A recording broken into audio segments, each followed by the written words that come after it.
Isang 11 taong gulang na batang lansangan ang nakatagpo ng mga titulo ng ari-arian ng isang mayamang tao.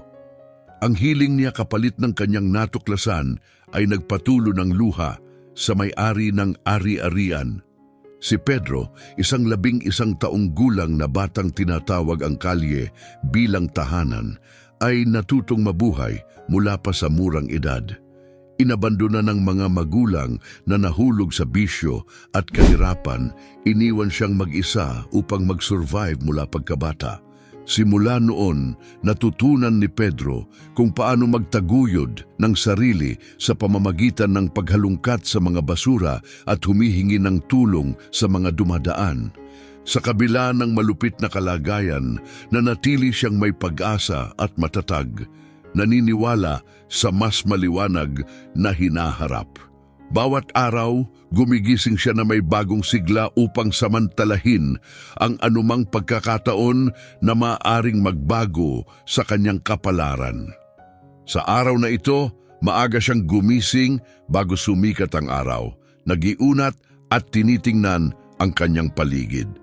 Pinapanood niya ang ibang mga batang lansangan na nagsisimula sa kanilang paghahanap ng pagkain. Dahil sa maagang paggising, nagpasya siyang maghanap ng pagkain at mga bagay na maaaring maibenta. Nilakbay niya ang mga desolatong kalye, iniiwasan ang mga maaga ring gumising. Ang kanyang pangit na kasuotan ay isang matinding kontradiksyon sa marangyang distrito na kanyang pinuntahan, kung saan nakatira ang mga mayayamang tao. Alam niyang laging may presensya ng pulisya sa mga ganitong lugar, kaya't madalas ay iniiwasan niya ito.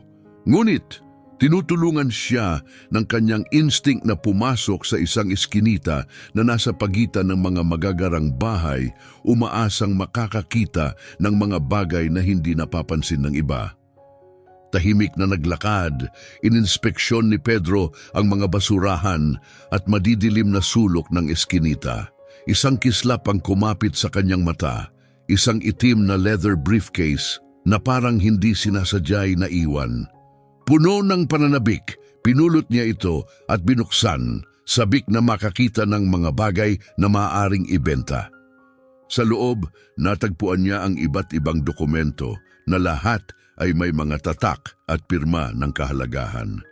Habang binabasa niya ang mga ito, napagtanto niyang mga titulo ng ari-arian ito ni Ricardo Flores, isang kilalang negosyante sa lugar.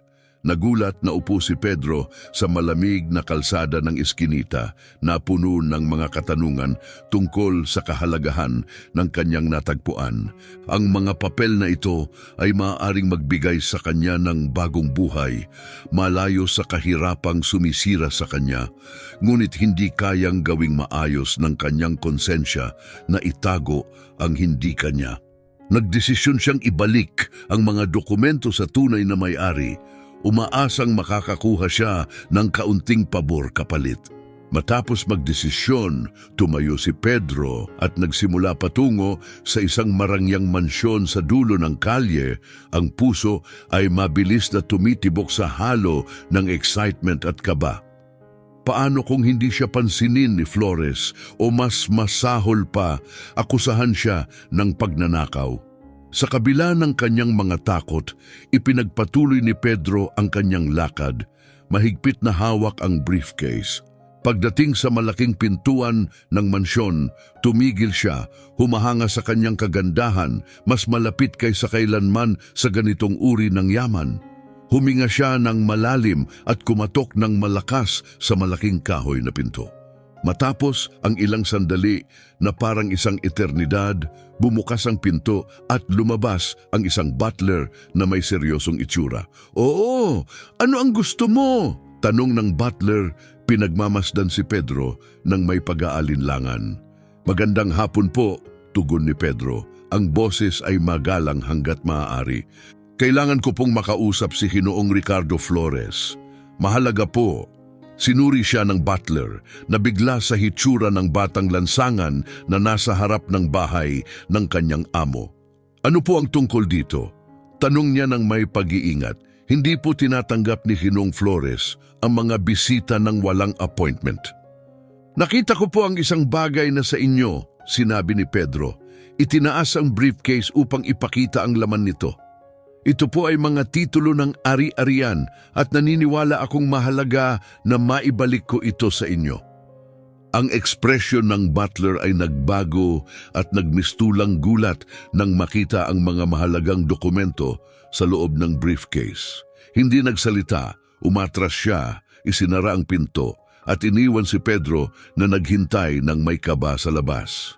Pagkatapos ng matagal na paghihintay, muling bumukas ang pinto at sa pagkakataong ito, si Ricardo Flores mismo ang lumabas. Nakatayo siya ng may maayos at sopistikadong itsura, tinitingnan si Pedro ng may halong pag-usisa at konting pagdududa. Ano ang gusto mo kapalit nito, bata? Tanong ni Flores sa isang matining na tinig. Huminga ng malalim si Pedro at nagsimulang lumapit, iniabot ang briefcase kay Flores. Sir, natagpuan ko po ito sa isang eskinita malapit lang dito, sinabi niya, medyo nanginginig ang boses. Mukhang ito po ang mga titulo ninyo. Hindi ko po alam kung paano sila napunta doon, ngunit naramdaman kong mahalaga na maibalik ko ito sa inyo. Tinanggap ni Flores ang briefcase at mabilis na sinuri ang mga dokumento at ang kanyang unang pag-aalinlangan ay napalitan ng pagkabigla nang matiyak niyang mga dokumento nga niya ito. Kahanga-hanga, mumurming niya, higit para sa kanyang sarili kaysa kay Pedro. Nahanap mo sila. Ngayon, ano ang inaasahan mong kapalit nito? Nag-atubili si Pedro, nabigla sa tanong. Nais sana niyang makuha ang anumang pagpapahalaga marahil kahit maliit na gantimpala, ngunit ang tapat na tanong ay nag-iwan sa kanya ng ilang saglit na katahimikan. Wala po akong hinihingi, sir, sagot niya ng taos-puso habang nakatingin kay Flores. Gusto ko lang po siguraduhin na makuha ninyo ang mga dokumento ninyo. Hindi ko po ito dapat itago. Sinuri ni Flores si Pedro, ang mukha ay hindi mabasa, tila sinusubukan niyang hanapin ang anumang palatandaan ng kasinungalingan. Matapos ang ilang saglit, napansin ng batang lalaki na ang ekspresyon ni Flores ay nagbago at siya ay ngumiti ng bahagya. Akala mo ba'y tanga ako, bata? Tanong ni Flores, may bahid ng pangungutya sa tono. Lahat ng tao'y may hinihingi kapalit. Ano ang talagang gusto mo?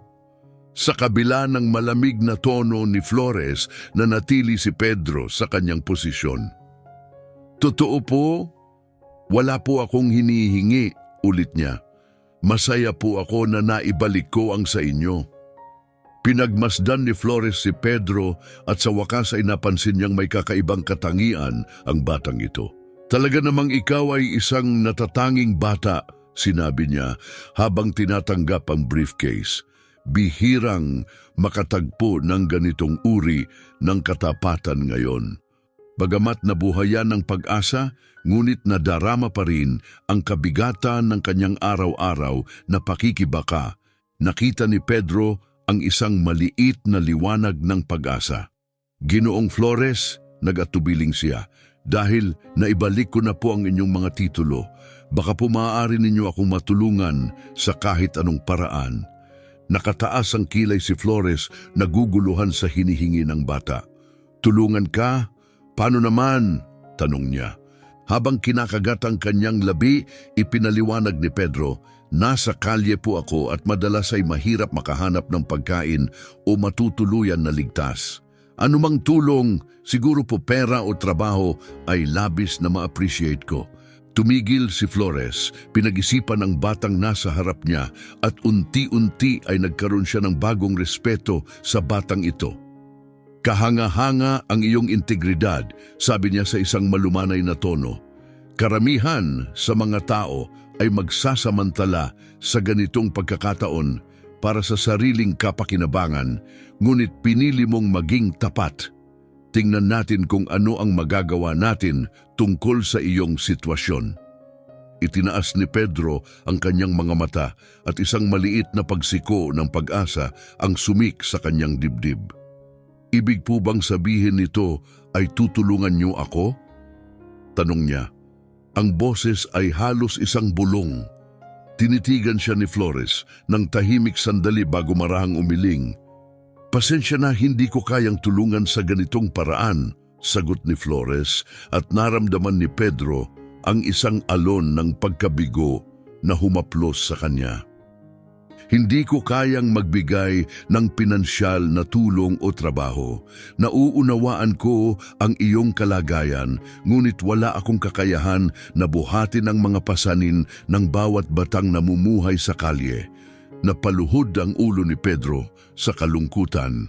Dapat ko nang naisip na ang isang taong kasing yaman at kasing maimpluwensya ni Flores ay hindi makikialam sa isang tulad ko. Naiisip niya, ang boses ay malungkot at nagsusumiksik ang mga luha. Ngunit hindi pa tapos magsalita si Flores, kaya't muling itinaas ni Pedro ang kanyang mga mata. Gayunpaman, patuloy ni Flores, ang tono ay lumambot. "Maaari kong ibigay sa iyo ang ibang klase ng tulong." Tiningnan siya ni Pedro nang may pag-aalinlangan, hindi sigurado kung ano ang aasahan. "Anong klase ng tulong po?" tanong niya. Muling nagningning ang kaunting pag-asa sa kanyang mata. Nagbigay ng maliit na ngiti si Flores at umusog sa gilid. Iniiwasan ang daan patungo sa kanyang marangyang bahay. "Sumama ka sa loob," alok niya. "Hayaan mong magbigay ako sa iyo ng mainit na pagkain at isang ligtas na lugar para matuluyan ngayong gabi. Isang maliit na galak lamang, ngunit ito ang pinakamaliit na maitutulong ko." Napaluhod si Pedro sa hindi inaasahang kabutihang loob. Hindi niya inisip na si Ricardo Flores, isang dambuhalang negosyante, ay mag-aalok ng ganitong imbitasyon sa kanyang magarbong tahanan. "Ako, hindi ko alam kung anong sasabihin." Nahirapang sabi niya, tanging pagkabigla at pasasalamat ang nag-uumapaw sa kanya. "Wala nang kailangan pang mga salita," sagot ni Flores nang may magaan na ngiti. "Pumasok ka na at magpahinga ng kaunti. Ligtas ka dito." Sa mukha niyang puno ng hindi makapaniwalang pagtingin, tumango si Pedro at sinundan si Flores papasok sa malaking pintuan. Pumasok sa isang mundo ng luho at pribilehiyo na hindi pa niya naranasan. Habang tinatahak nila ang mga pasilyo ng marangyang mansyon, namangha si Pedro sa kalabisan ng paligid.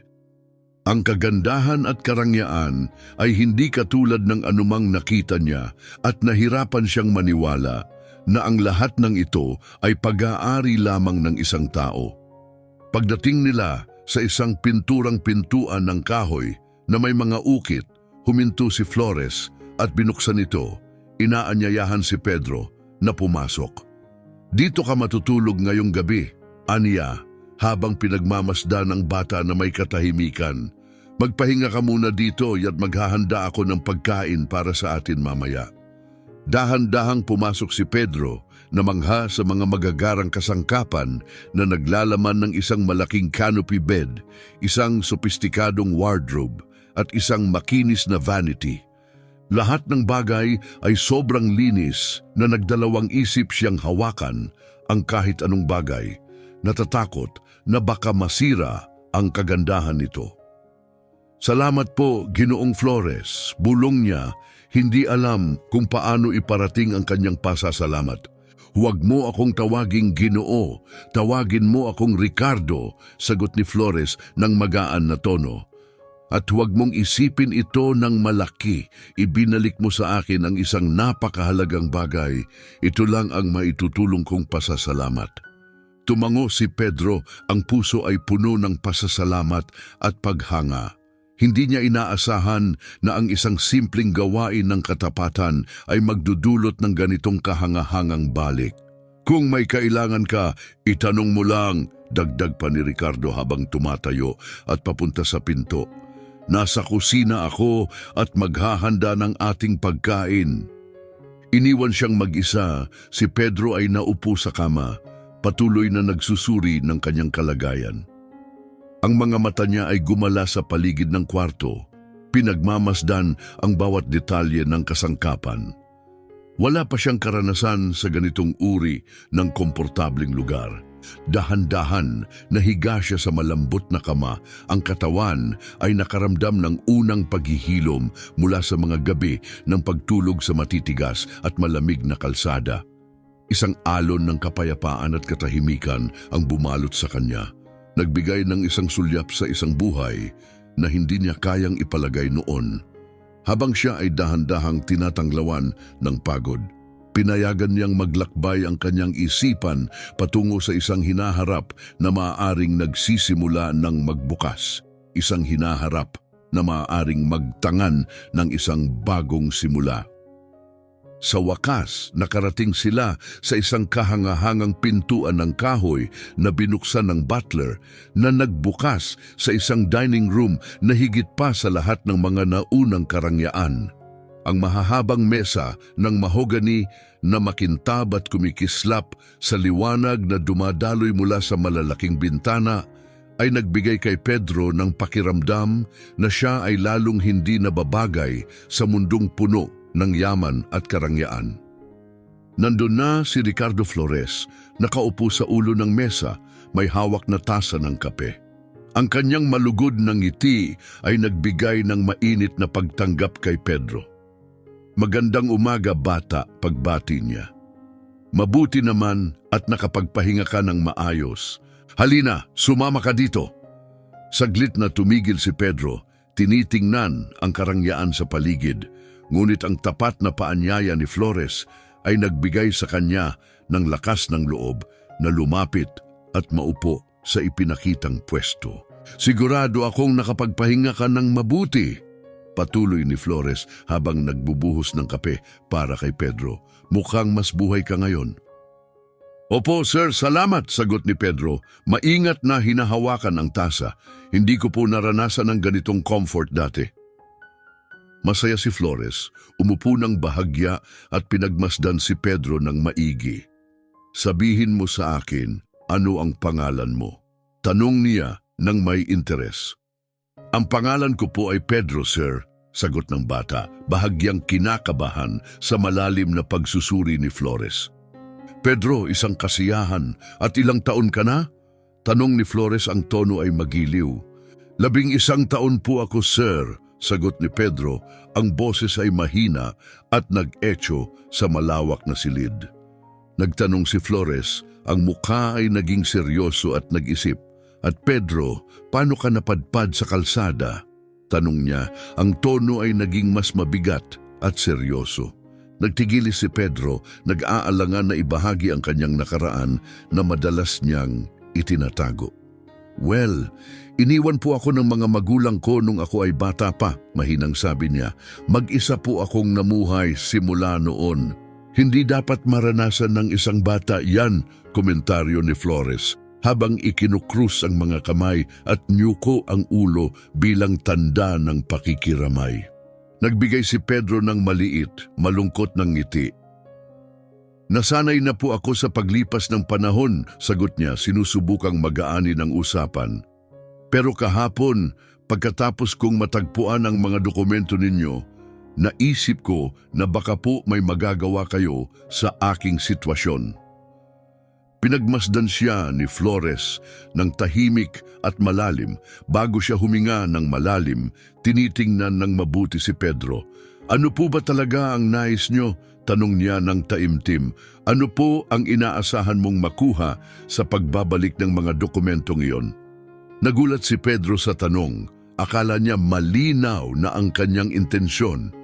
Wala po akong hinihingi, sir, sagot niya ng tapat. Pakiramdam ko lang po ay tama na maibalik sa inyo ang mga bagay na sa inyo. Pinagmasdan siya ni Flores ng mabuti, sinisikap hanapin ang anumang tanda ng kasinungalingan. Sigurado ka ba, Pedro? Tanong niya. Binibigyan ng diin ang bawat salitang binibigkas. Marami ang makikinabang dito at hahanap ng gantimpala. Ipinagpag ni Pedro ang ulo at ang tinig ay nanginginig sa damdamin. Ang lahat po ng gusto ko ay isang tahanan at isang pamilya na nagmamahal, sagot niya. Ang boses ay nanginginig. Ito po ang lahat ng nais ko. Tahimik na nanahimik si Flores, napukaw sa tapat na pagsasalita ng bata. Pagkalipas ng ilang saglit, nagsalita siya ng mahinahon, apektado sa mga salitang mula sa puso ni Pedro. Talaga akong na-impress sa iyo, Pedro, sabi ni Flores. Marami ang magsasamantala sa pagkakataong ito, ngunit ipinakita mo ang kakaibang integridad at kababaang loob. Ang puso ni Pedro ay mabilis na tumibok sa mga salitang iyon. Ginoong Flores, ako, pwede ko bang tapusin? Pinutol ni Flores ng magaan na tono. Nang marinig kita, naisip ko na hindi ka naghahanap ng material na bagay, kundi isang mas malalim na bagay, isang pamilya at isang tahanan. Tumigil siya, may kalungkutan sa mga mata. Bagamat hindi ko kayang magbigay ng trabaho o pera, patuloy ni Flores, maaari kong ibigay ang isang bagay na mas makabuluhan. Tinutukan ni Pedro ng mata si Flores. Ang hininga ay huminto habang hinihintay ang susunod na salitang bibitawan ni Flores. Kung papayag ka, nagbigay si Flores ng ngiti ng pag-asa. Nais ko sanang ikaw ay manatili dito at hayaan mong maging pamilya kita. Napaluhod si Pedro, hindi kayang ipaliwanag ang nararamdaman sa pag-aalok na iyon. Ibig po bang sabihin nyo? Tanong niya, ang mga mata ay malaki at puno ng pagkabigla. Oo, sagot ni Flores ng matatag at tiyak. Isang kakaibang alok, ngunit ang iyong mga pagkilos at salita ay nagpapatunay sa akin na marahil ay may maibibigay pa akong higit pa sa material na tulong. Nararamdaman ni Pedro na parabang ang hangin ay naalis mula sa kanyang mga baga. Ang ideya na may mag-aalok sa kanya ng isang tahanan at pamilya ay lampas sa lahat ng kanyang naisip. Nagsimulang pumatak ang mga luha nang mag-sink in ang bigat ng alok ni Ricardo. Hindi ko alam kung anong sasabihin. Bulong niya, nanginginig ang tinig. Ito ay sobra. Iniabot ni Ricardo ang kanyang kamay at inilagay ito sa balikat ni Pedro bilang isang pag-aalo. Ang kanyang mga mata ay puno ng isang amang malasakit. Naiintindihan ko na mahirap tanggapin, mahina niyang sinabi, pero tapat ako. Gusto ko na manatili ka dito at maging bahagi ng pamilya na matagal mo nang inaasam. Pinanghinaan ng loob si Pedro sa damdamin na matagal niyang pinigilan at nahirapan siyang magsalita habang ang mga luha ay dumadaloy mula sa kanyang mata. Hindi ko alam kung anong sasabihin, ulit niyang sabi. Ang tinig ay pigil sa pag-iyak. Hindi ko inisip na may magtatanong sa isang tulad ko.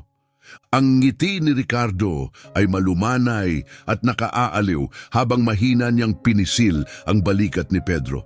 Iyan ang gusto ko. Gusto ko na maging bahagi ka ng buhay ko, maging pamilya ko. Ang puso ni Pedro ay umapaw ng kaligayahan at hindi makapaniwala. Sa loob ng maraming taon, pinangarap niya ang magkaroon ng isang tahanan, isang pamilya na magmamahal at mag-aalaga sa kanya. At ngayon, inaalok ito ng isang respetadong lalaki na may lahat ng bagay, ngunit nag-aalok sa kanya ng isang bagay na personal na mahalaga. Sa isang sandali ng walang kaalamang emosyon, dumapo si Pedro kay Ricardo at niyakap siya ng mahigpit. Gumanti si Ricardo ng isang amang yakap, binibigyan siya ng ginhawa at init na matagal na niyang hinahanap sa buong buhay niya. Salamat, Ginoo Flores, umiiyak na sabi ni Pedro, salamat sa pagnanais na maging pamilya ko. Tawagin mo akong Ricardo, mahinahong inayos ng lalaki, hinaplos ang likod ni Pedro. At walang anuman, ito ang gusto ko at sana gusto mo rin. Habang humihiwalay mula sa yakap, ngumiti si Pedro sa kabila ng mga luha, sabay tango ng masigasig. Oo, sir, Ricardo, gusto ko ito higit sa lahat. Ang mukha ni Ricardo ay lumiwanag ng isang ngiti ng kasiyahan. Kung ganun, magsimula tayo ng bagong kabanata sa isang magandang almusal. Ayos ba? Iminumungkahi niya, tinuturo ang masaganang pagkain sa mesa. Dahil sigurado akong gutom ka pagkatapos ng lahat ng pinagdaanan mo. Habang umuupo si Pedro sa tabi ni Ricardo, Umungol ang kanyang tiyan sa paghahangad ng pagkain. Sa unang pagkakataon sa matagal na panahon, nakatagpo siya ng masustansyang almusal sa isang ligtas at maalagaang kapaligiran. Habang kumakain, nakipag-usap si Ricardo sa kanya, tinanong siya tungkol sa kanyang mga interes at mga pangarap, ipinapakita ang tapat na pagnanais na mas makilala siya. Sa kalagitnaan ng almusal, naging seryoso ang ekspresyon ni Ricardo. "Pedro, nakapagtapos ka na ba ng paaralan?" tanong niya. Bumaba ng kaunti ang mga mata ni Pedro sa kahihiyan. "Hindi sir, wala akong pagkakataon," mahina niyang inamin. "Well, magbabago na yan," matibay na sagot ni Ricardo. "Simula ngayon, gusto kong mag-focus ka sa iyong edukasyon. Sisiguraduhin kong magkakaroon ka ng lahat ng oportunidad na hindi ko naranasan noong lumalaki ako." Tumingala si Pedro, ang mga mata ay malaki at puno ng pagkabigla at kasiyahan. "Talaga?" Manghang tanong niya, halos hindi makapaniwala sa konsepto. "Ibig mong sabihin, makakapag-aral ako?"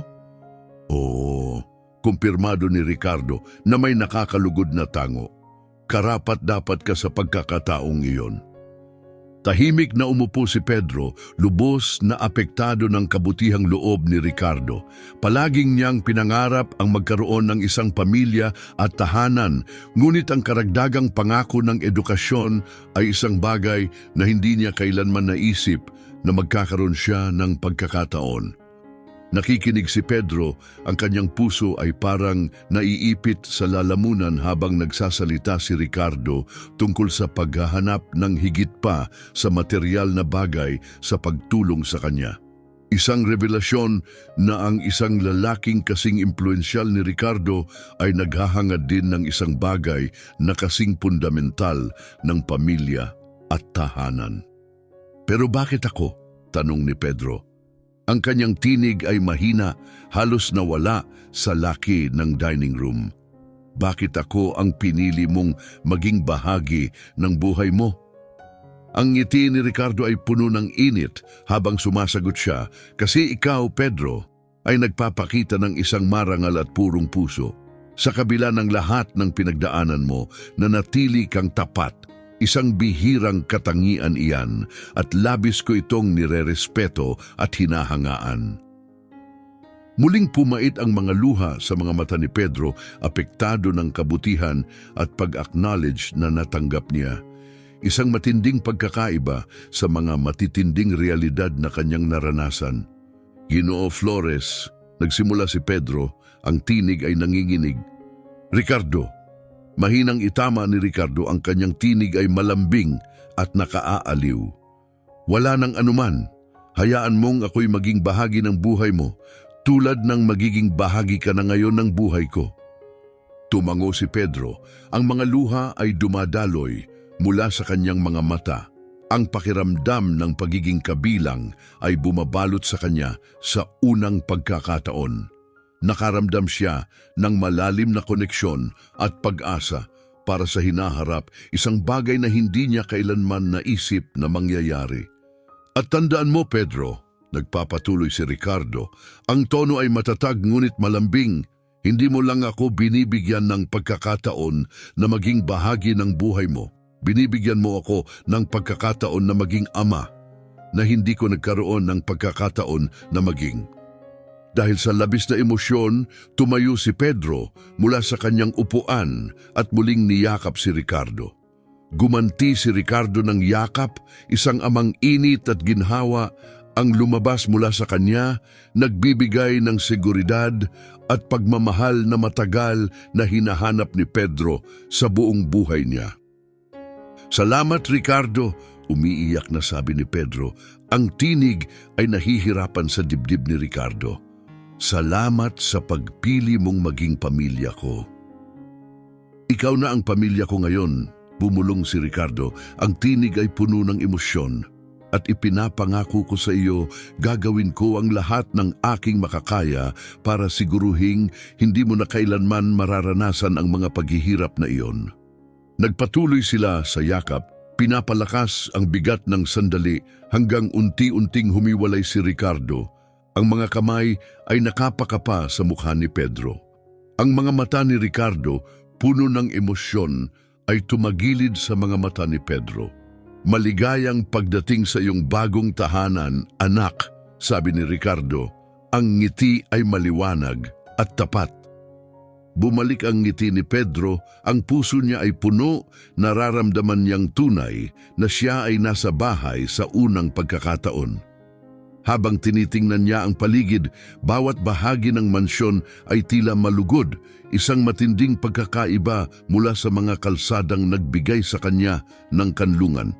Mula sa araw na iyon, tapat si Ricardo sa kanyang salita. Inihanda niya ang isang kwarto para kay Pedro. Tinitiyak na ito ay kumpleto sa lahat ng kailangan ng isang batang lalaki. Namangha si Pedro sa kanyang bagong paligid, ang sariling kwarto na puno ng mga bagay na hindi niya pa nararanasan. Gumugol siya ng mga oras sa pag-explore sa bawat sulok at kanto. Ang bawat detalye ay patunay ng kanyang bagong buhay. Pinalitan din ni Ricardo ang mga luma at sirang damit ni Pedro ng bago at dekalidad na mga kasuotan. Nang magsuot si Pedro ng malinis at tamang-tamang damit, naramdaman niyang unti-unting nawawala ang mga pasanin ng nakaraan at ang bagong buhay niya ay nagsisimulang magbago sa konkretong paraan. Nang tumingin siya sa salamin, suot ang damit ng isang batang minamahal at inaalagaan, halos hindi niya makilala ang refleksyon na tumitingin pabalik. Isang bagong simula, puno ng pangako at walang katapusang posibilidad. Si Pedro, na ngayon ay nakatayo ng may kumpiyansa bilang isang batang lalaki sa entablado, ay tumingin kay Ricardo. Ang kanyang mga mata ay kumikislap ng pasasalamat at tagumpay. Ang sandaling iyon ay isang patunay kung gaano kalayo ang narating niya mula sa takot at nag-iisang batang lalaki na minsang nag-atubili sa pintuan ni Ricardo. Nang tanggapin niya ang kanyang diploma sa universidad, ang mga palakpakan na umaabot sa buong bulwagan ay tila isang matibay na pagpapatibay ng kanyang bagong buhay. Ang paglalakbay mula sa mga kalsada patungo sa podium ng pagtatapos ay puno ng walang katapusang pagsubok at mga karanasan sa pagkatuto. Lahat ng ito ay naging posible dahil sa hindi matitinag na suporta at paniniwala ni Ricardo sa kanya. Ang ugnayang nabuo nila ay higit pa sa pagiging pamilyar. Ito ay isang malalim na pagkakaugnay na nagbago sa kanilang mga kapalaran.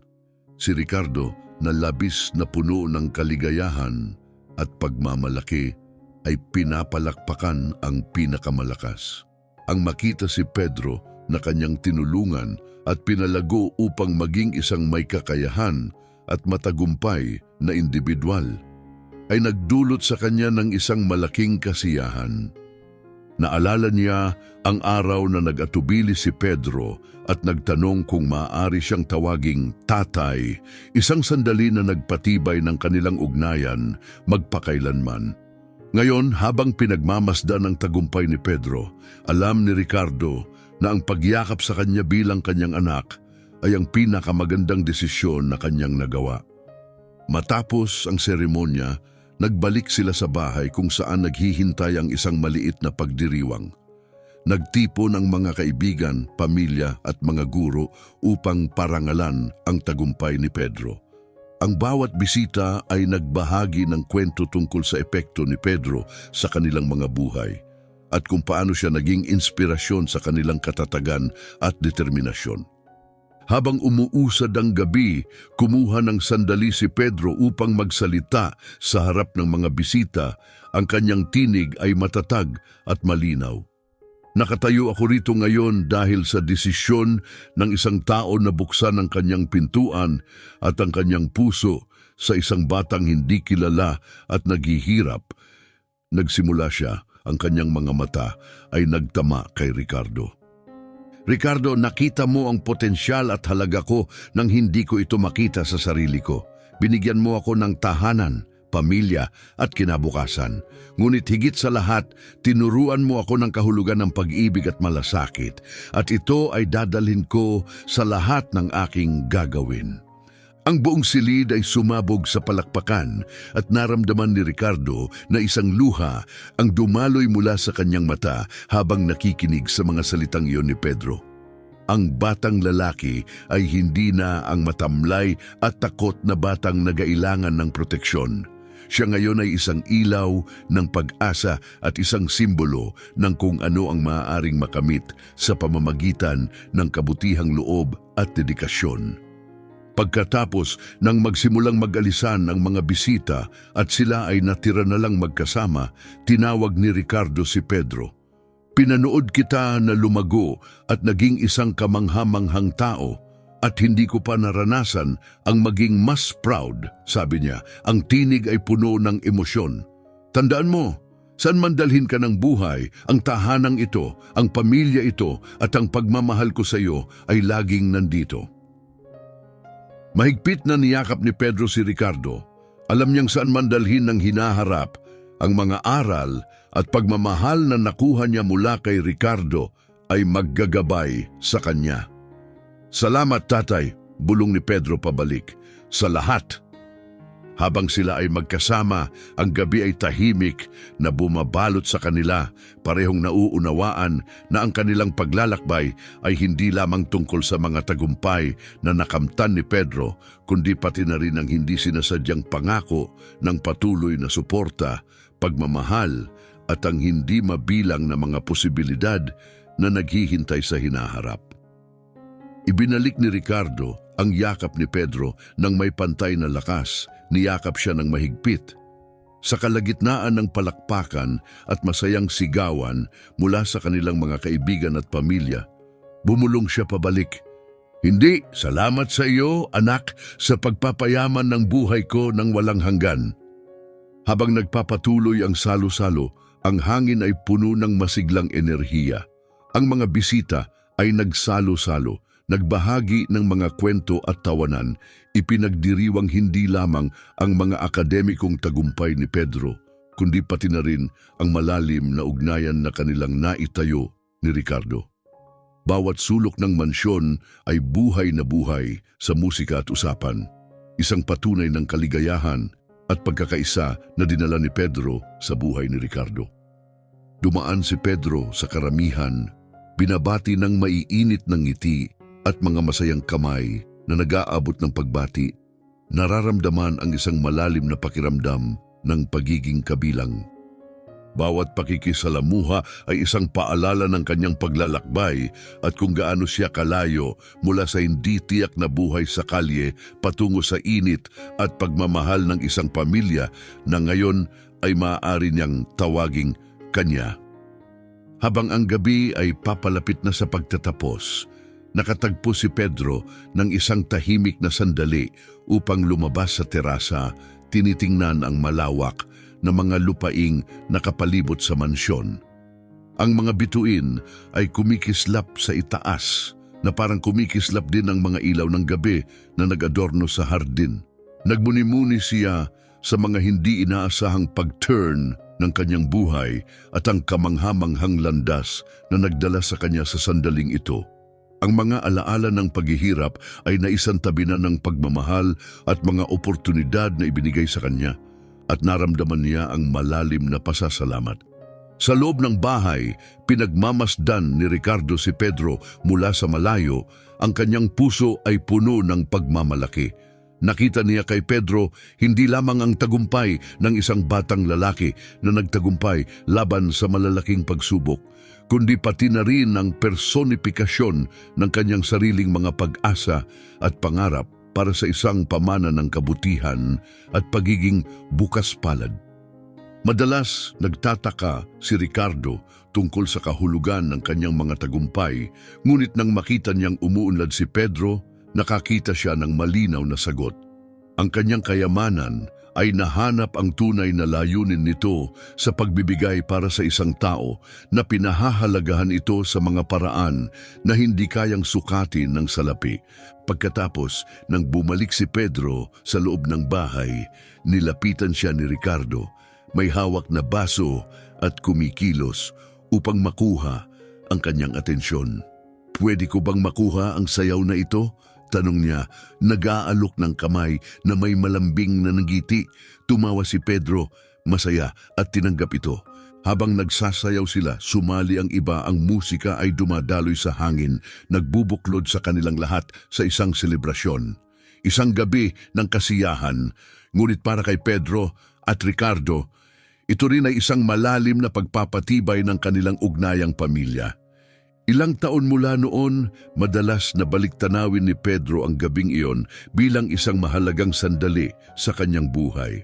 Hindi lamang ito isang pagdiriwang ng akademikong tagumpay, kundi pati na rin isang malalim na pagkilala sa paglalakbay nilang magkasama ni Ricardo. Ito ay nagsimbolo ng pagtatapos ng maraming pagsubok at simula ng mga bagong posibilidad. Ang mansyon ni Ricardo, na dati isang simbolo ng kayamanan, ay naging isang tunay na tahanan, puno ng mga alaala at pangako ng mas marami pang masayang araw na darating. Bawat hakbang ni Pedro sa buhay, alam niyang siya ay sinusuportahan ng walang kondisyong pagmamahal at suporta ng lalaking ipinagmamalaki niyang tinatawag na tatay, ang kanyang pinakamahalagang guro at kaibigan. Malinaw na makikita ang pagmamalaki ni Ricardo nang tumango siya, ang kanyang mga mata ay kumikislap ng kasiyahan para sa napiling landas ni Pedro. Isang marangal na layunin iyan, Pedro. Wala nang mas rewarding kaysa magbigay pabalik at gumawa ng makabuluhang epekto sa buhay ng iba. Alam kong magagawa mo ang magagandang bagay. Nararamdaman ni Pedro ang isang alon ng kumpiyansa mula sa pag-aalalay ni Ricardo. Nais kong magsimula sa pamamagitan ng pagtatayo ng isang foundation na nakatutok sa edukasyon at pabahay para sa mga homeless. Naniniwala ako na ang bawat isa ay nararapat magkaroon ng pagkakataon para sa isang mas magandang buhay, katulad ng ibinigay mong buhay sa akin. Magandang panimula iyan, sang-ayon si Ricardo. At alam mong susuportahan kita sa bawat paraan na kaya ko. Ano man ang mga resources, koneksyon o gabay na kailangan mo, ituring mong iyo. Sama-sama nating gagawin itong isang realidad. Nagpatuloy ang kanilang pag-uusap patungkol sa mga praktikal na hakbang na kailangang gawin ni Pedro upang maitatag ang kanyang foundation. Nagbahagi si Ricardo ng mga payo tungkol sa networking, fundraising at ang kahalagahan ng isang malinaw na mission statement. Habang sila'y nag-uusap, naging maliwanag na higit pa ito sa isang proyekto para kay Pedro. Ito ay isang misyon, isang paraan upang palawakin ang pamana ng kabutihan at oportunidad na sinimulan ni Ricardo. Habang nagtatapos ang gabi, parehong naramdaman nilang may malalim na layunin at pananabik para sa hinaharap. Tuwang-tuwa ako sa iyo, anak, sabi ni Ricardo habang tinatapos nila ang kanilang pagpaplano. Ang makita kang magpasya na tulungan ng iba ay nagpapatibay na ang pinakamalaking tagumpay ko ay hindi sa kayamanang aking naipon, kundi sa taong naging ikaw. Tumango si Pedro, nararamdaman ang responsibilidad hindi lamang sa mga magiging benepisyaryo ng kanyang foundation kundi pati na rin sa pagpapakita ng pagpapahalaga sa tiwalang ibinigay sa kanya ni Ricardo. Salamat, tatay, sa lahat. Ipinapangako kong ipagmamalaki kita. Nakatayo silang magkasama, tinatanaw ang estate na naging kanlungan ni Pedro at malapit nang maging punong himpilan ng kanyang mga charitable endeavors. Ang mansyon na dati simbolo ng tagumpay ni Ricardo ay magiging isang sentro ng pag-asa at tulong para sa mga hindi pinalad. Inilagay ni Ricardo ang kanyang braso sa balikat ni Pedro at hinila siyang malapit sa kanya. Ipinagmamalaki mo na ako, higit pa sa kaya mong imaginin. Sama-sama nating tahakin ang paglalakbay na ito. Isang bagong kabanata ito para sa ating dalawa. Habang magkatabi silang nakatayo, ang hinaharap ay tila maliwanag at puno ng pangako. Handa na si Pedro na pumasok sa isang papel na magtutulak sa kanya, ngunit magbibigay din sa kanya ng kasiyahan sa mga paraan na hindi niya inisip. Sa walang kapantay na suporta ni Ricardo, nakatakda siyang mag-iwan ng isang pangmatagalang pagbabago sa mundo, ipagpapatuloy ang siklo ng kabutihang loob at pagmamahal na nagbago sa kanyang sariling buhay. Habang unti-unting humuhupa ang palakpakan at ang mga bisita ay nagsimulang maghalu-halo, nagkaroon ng tahimik na sandali sina Pedro at Ricardo, nagmumuni sa kanilang paglalakbay. Pinagmamasdan nila ang mga dumalo sa gala na nakikipag-usap. Ilang mga kabataang benepisyaryo ang nagbabahagi ng kanilang mga kwento at ang kanilang mga tagumpay ay iniuugnay sa mga oportunidad na ibinigay ng foundation. Isang buhay na patunay ng epekto ng kanilang trabaho, makikita sa maliwanag na kinabukasan ng mga taong kanilang tinulungan. Tiningnan ni Pedro ang paligid ng silid, ang kanyang puso ay puno ng pagmamalaki at kasiyahan. Ang makita ang lahat ng ito, sabi niya, lumingon kay Ricardo, ay talagang nagpapatibay sa lahat ng ating nagawa ng magkasama. Si Ricardo na pinagmamasdan ng kasiyahan at pag-asa sa mga mata ng mga kabataang naroroon ay nakaramdam ng isang malalim na layunin. Itinuro niya ang buong silid, ang tunay na sukatan ng tagumpay.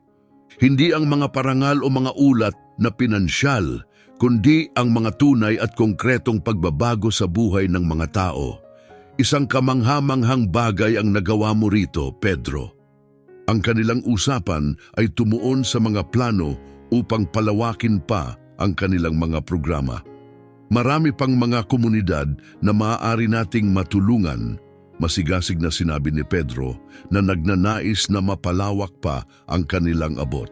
Sa network na nabuo natin at sa mga kwento ng tagumpay na nagpapatibay sa atin, sa tingin ko, maaari tayong magtangka ng mas mataas. Sumang-ayon si Ricardo, mag-isip tayo ng mas malaki, mas maraming scholarships, mas maraming community centers, at baka magkaroon tayo ng mentorship program para ikonekta ang mga benepisyaryo natin sa mga profesional sa kanilang mga interes na larangan, mungkahi niya.